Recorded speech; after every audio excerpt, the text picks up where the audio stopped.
सूरत के मेयर दक्षेश मावानी के विधानसभा क्षेत्र की स्केटिंग रिंग बदहाल हालत में। 2019 में कोरोना के दौरान बंद हुई स्केटिंग रिंग असामाजिक तत्वों का अड्डा बन गई। 2005 में सूरत की मेयर स्नेहलताबेन द्वारा इस स्केटिंग रिंग का लोकार्पण किया गया था। 2019 से स्केटिंग रिंग बंद होने के बाद ये जगह जंगल में तब्दील हो गई। लाखों रुपए का स्केटिंग का सामान भी बिना देखरेख के पड़ा हुआ मिला। कतरगाम पुलिस स्टेशन से महज 5 मीटर की दूरी पर बनी इस स्केटिंग रिंग में हर रात शराब पार्टियां होने की बात भी सामने आई है। रिंग के कई स्थानों पर शराब की बोतलें मिली, साथ ही असामाजिक तत्व स्केटिंग रिंग का सामान भी चुरा ले गए। इस मामले पर मनपा अधिकारियों ने कुछ भी कहने से इनकार कर दिया। स्थानीय लोगों की मांग है कि इस स्केटिंग रिंग को जल्द से जल्द शुरू किया जाए।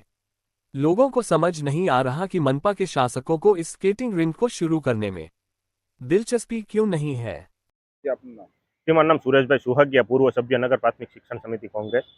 આજરોજ કતારગામ ખાતે આવેલી આ સ્કેટિંગ રિંગ ખાતે અમે સ્થળ મુલાકાત લેતા ખબર પડી કે આ સ્કેટિંગ રિંગ 2019થી બંધ કરવામાં આવેલી છે। કરોડો રૂપિયાના ખર્ચે ઊભું કરેલું આ જે સ્પોર્ટ કોમ્પ્લેક્સ છે અત્યારે ધૂળ ખાઈ રહ્યું છે। આ સ્પોર્ટ કોમ્પ્લેક્સનો ઉપયોગ અત્યારે રમતગમતની બદલે લોકો દ્વારા દારૂ પીવા માટે, જુગાર રમવા માટે કરવામાં આવી રહ્યો છે। તમામ જગ્યાએ ઝાડી ઝાખરા ઉગી ગયેલા છે, જંગલ જેવું બની ગયેલું છે ને આની અંદર જે સ્પોર્ટના સાધનો હતા એ પણ ચોરાઈ ગયા હોવાની માહિતી મળેલી છે।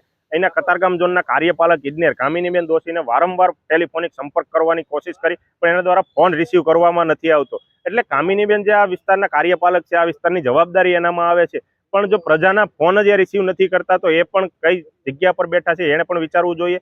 કારણ કે આ વિસ્તારની અંદર ફક્ત તંત્ર નહીં પણ અહીંના ચૂંટાયેલા પ્રતિનિધિઓ દ્વારા પણ કોઈ પણ પ્રકારની દરકાર લેવામાં ન આવતી હોય એવું લાગી રહ્યું છે અને છેવટે જે પ્રજાના પૈસાનો આ વેડફાટ થઈ રહ્યો છે અહીંયા। એટલે આપના માધ્યમથી અમે તંત્રને અને શાસકોને કહેવા માંગીએ છીએ કે આ પ્રજાના પૈસે જે આપના દ્વારા મોટા મોટા સંકુલો ઊભા કરવામાં આવી રહ્યા છે એની જાળવણી પૂર્તિ કરવામાં આવે ને લોકોને ને બાળકોને આની પૂરતી સુવિધા મળી રહે તો જ જે બાણે આપણે મહાકુંભ કરીએ, ખેલ મહાકુંભ, એની અંદર કરોડો રૂપિયાની જાહેરાત કરવામાં આવે છે ને ગુજરાત સરકાર દ્વારા 2036માં ઓલિમ્પિકની યજમાની લેવાની વાત કરવામાં આવે છે। પરંતુ આ રીતે જો ભ્રષ્ટાચારની અંદર આ સ્પોર્ટ સંકુલો ખદબદતા રહેશે તો આગામી આયોજન તો ઠીક પરંતુ એની વાત જ સુદ્ધા આપણી ઉડી જવા પામશે એવું લાગી રહ્યું છે આની ઉપરથી।